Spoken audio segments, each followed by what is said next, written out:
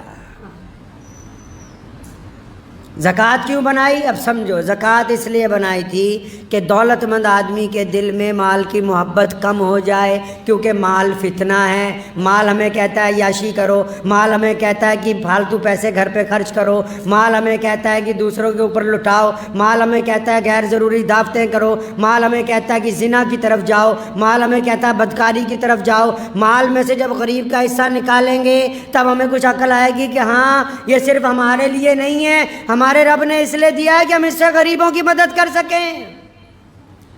مال پاک ہو جائے گا، یعنی دماغ میں سے گندگی نکل جائے گی، اس لیے فرض کی گئی، نماز کی طرح فرض کی گئی۔ بدبخت ہیں وہ لوگ جو صاحب زکوٰۃ ہونے کے باوجود اپنا حساب لگا کے زکوٰۃ نہیں دیتے۔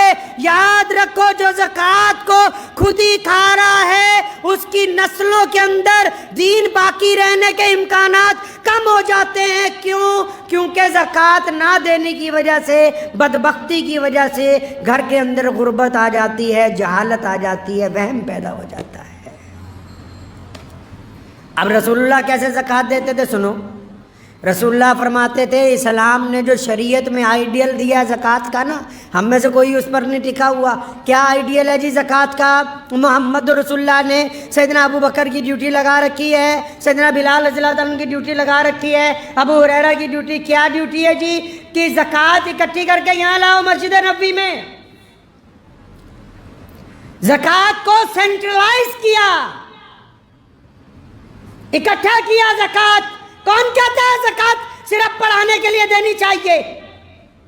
لوگ کہہ رہے ہیں کہ صرف مدرسوں میں دو۔ جو دوسرے لوگ ہیں ماڈریٹ زکوٰۃ فنڈ جنہوں نے بنا رکھے ہیں، وہ کہہ رہے ہیں صرف ہمیں دو، ہم یونیورسٹیاں بنائیں گے، کالج بنائیں گے۔ کہاں کس کتاب میں لکھا ہے کہ زکوٰۃ تمہیں پڑھانے کے لیے دینی ہے؟ محمد رسول اللہ نے زکوٰۃ کا مرکز بنایا۔ کیوں مرکز بنایا؟ کیونکہ اس محلے کی زکوٰۃ جب اس مسجد میں اکٹھی ہوگی، حضرت عمر ثانی عمر بن عبدالعزیز رحمۃ اللہ علیہ فرمایا کرتے تھے، جب زکوٰۃ اکٹھی ہو جائے نا تو جس کاروباری کا بھٹا بیٹھ گیا ہے، جس کاروباری کے اوپر اتنا قرض آ گیا کہ دکان بند ہو گئی ہے، جس مسلمان کے پاس اتنے پیسے بھی نہیں کہ وہ دہاڑی بھی کر کے اپنا روزگار نہیں چلا پاتا، تمہارے پڑوس میں جو ایسا بندہ ہے جس کے پاس کاروبار سرے سے ہے ہی نہیں، جو ایک ریڑھی لگانے کے قابل بھی نہیں ہے، یک مشت ایک آدمی کو ہر سال اتنی زکوٰۃ دو کہ اگلے سال وہ زکوٰۃ دینے والوں میں شامل ہو جائے۔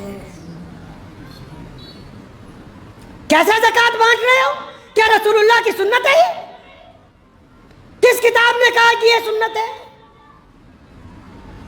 زکوٰۃ اس لیے بنائی گئی تھی کہ لوگوں کو غربت سے اٹھانا اور دی ہے۔ سیدنا ابو بکر سے لے کے خلفائے راشدین نے، عمر بن عبدالعزیز رحمۃ اللہ علیہ تک اتنا زکوٰۃ کا سینٹرلائز مسلمانوں نے کیا، اتنی مرکزیت زکوٰۃ کی بنائی کہ آخر ایک وقت آ گیا، خلیفہ کے پاس زکوٰۃ بچ گئی کئی کروڑ روپے، اٹھا کے شام بھیجی۔ شام کے گورنر نے چٹھی لکھ کے واپس بھیجی کہ حضرت ہمارے یہاں تو کوئی زکوٰۃ لینے والا نہیں۔ پھر زکوٰۃ اکٹھی کر کے یمن بھیجی، یمن کے گورنر نے چٹھی لکھ کے بھیجی ہمارے یہاں تو کوئی زکوٰۃ لینے والا نہیں۔ پھر زکوٰۃ اکٹھی کر کے افریقہ بھیجی، اس نے کہا جی ہمارے یہاں تو کوئی کیوں؟ کیونکہ زکوٰۃ کو ہر سال انہوں نے مرکزیت بنا کے اپنے علاقے میں سے غربت کو دور کی۔ معاف کرنا، آج کے لوگ غربت کو قائم رکھنا چاہتے ہیں، یہ زکوٰۃ کو تماشبینی کی طرح دینا چاہتے ہیں، یہ غربت نہیں دور کرنا چاہتے، یہ اپنا نام و نہاد چاہتے ہیں۔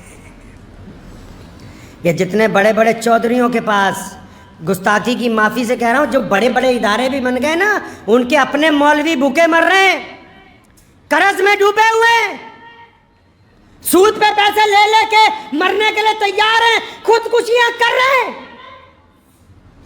اور تم زکوٰۃ کے اوپر سانپ بن کے بیٹھے ہوئے ہو کہ نہیں یہ تو پڑھائی پر۔ کس پڑھائی پر؟ اسلام نے کہا کہ جو غریب ہے اس کو اتنا دو، اتنا دو، اتنا دو کہ آئندہ سال یہ خود اپنے بچوں کو پڑھائے، یہ خود دوسروں کو زکوٰۃ دے، یہ خود اپنی بیوی بچوں کا خرچ اٹھائے۔ تم چاہتے نہیں، تم کہتے ہو کہ بس غریب کے بچے کو 3 وقت مدرسے میں روٹی کھلائیں گے، اس کی غربت نہیں دور ہونے دیں گے۔ زکوٰۃ کا تماشا کھیل بنا دیا زکوٰۃ کو. ارے اس حد تک گر گئے ہیں ہم تو. فطرہ رکھا تھا اس لیے کہ چلو روزے کا کفارہ ادا ہو جائے گا, کسی غریب کی جھولی میں کچھ چل جائے گا. ایتھے تا عید آن تو پہلے ہی فطرہ کھچ کے لے جانے ہیں کہ کسی غریب کے منہ میں نہ ڈال دے بھیا یہ ہمارے پاس کچھ آتے ہیں. بس آپ یہ دیکھیں کہ جس دین کا پوری دنیا میں چرچا ہے, جس دین کا نظام کائنات میں سب سے اعلیٰ ہے, جس دین کے خلاف دشمن اس لیے سازشیں کرتا ہے, روکنا کیسے؟ اس دین میں عبادت کے ساتھ مال کی ادائیگی اس حساب سے رکھی گئی تھی کہ تمہاری صفوں میں کوئی غریب نہ رہے, تمہاری صفوں میں کوئی محتاج نہ رہے, تمہاری صفوں میں کوئی ضرورت مند نہ رہے, تمہاری صفوں کے اندر کوئی مانگنے والا باقی نہ رہے. ہم نے اس نظام کو چھوڑ دیا. ہم نے سوچا صرف نماز پڑھنی ضروری ہے, زکوٰۃ تو ہم 1-1 روپیہ کر کے بانٹیں گے. تمہارا سکا بھائی غریب ہے, سکی بہن غریب ہے, تمہارا چچا غریب ہے, تمہارا تایا غریب ہے, تمہارا ماموں غریب ہے, تو اسے زکوٰۃ دینے کے لیے تیار نہیں ہے کہ 1 سال کی اکٹھی زکوٰۃ 2-4 لاکھ اس کو دے دوں, یہ سنبھل جائے. نہیں, تو کہہ رہا ہے جی میں 2-2 ہزار کر کے بانٹوں گا. اللہ اکبر. یہ زکوٰۃ کا نظام اسلام کے اندر تمہیں سمجھایا کس نے؟ اور زکوٰۃ تو یہ صرف وہ فرض ہے جو مالداروں پہ دینی. اس کے بعد بھی قرآن نے کہا کہ جو دینا اللہ کے راستے میں, اور تو رکو نہیں, اللہ سے کاروبار کرو, رکو نہیں اللہ کے راستے کے اندر مال خرچ کرنے سے. ہم نے زکوٰۃ کے ساتھ کیا کر دیا؟ زکوٰۃ کے ساتھ بہت سارے تو ایسے ہو گئے کہ جی زکوٰۃ دینے کی ضرورت ہی نہیں ہے. عام سے محاورے کے ساتھ سمجھ لیجئے, آپ کے کوئی جسم پر زخم ہو گیا, آپ ڈاکٹر کے پاس چلے گئے, ڈاکٹر نے کہا چیرا لگائیں گے تو یہ 2-3% خون جو ہے 2-4 قطرے خون کے نکل جائیں گے تو یہ آپ کا زخم ٹھیک ہو جائے گا. تو آپ ڈاکٹر کو کہا کیوں؟ میں تو اپنے 2.5 قطرے خون کے نہیں دے سکتا ہوں کیونکہ جسم بھی میرا, خون بھی میرا. ڈاکٹر کہتا چلو کوئی بات نہیں. اب 2 مہینے بعد گئے تو پورا پیر ہی خراب ہو گیا. ڈاکٹر نے کہا جی پیر کاٹنا پڑے گا تو باقی جسم بچ جائے گا. نہیں جی پیر بھی میرا, ہڈی بھی میری, میں تو نہیں کٹواتا. کرتے کرتے اس زخم کی وجہ سے موت آ گئی. یہی زکوٰۃ ہے, دیسی زبان میں سمجھ لو. اللہ نے کہا مال کو پاک کر لو, دوسروں کی ضرورت کو سمجھ لو.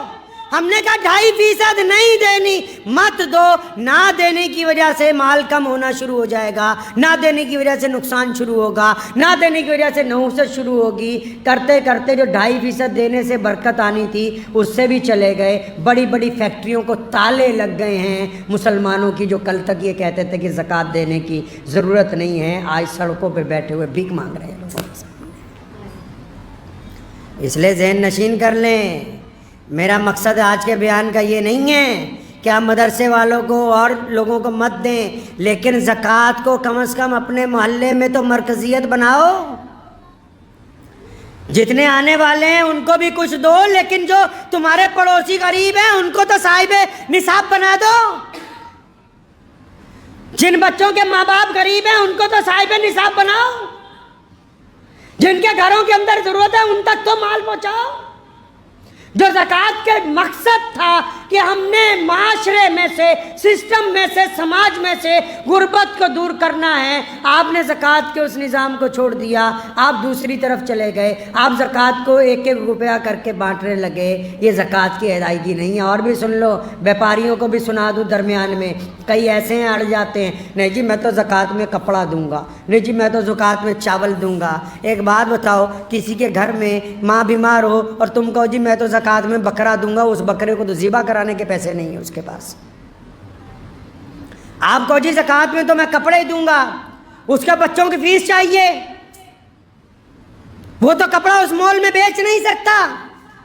اللہ نیتوں کو جانتا ہے. اپنے کنڈم مال کے ذریعے زکوٰۃ دینا چاہتے ہو, اپنے بیکار مال کے ذریعے زکوٰۃ دینا چاہتے ہو, اپنے اس مال کے ذریعے جو تم یہ سمجھتے ہو کہ بک نہیں سکتا, یہ تم سمجھتے ہو کہ تم نے زکوٰۃ دے دی, تم دنیا والوں کو دھوکہ دے سکتے ہو, اللہ کو دھوکہ نہیں دے سکتے.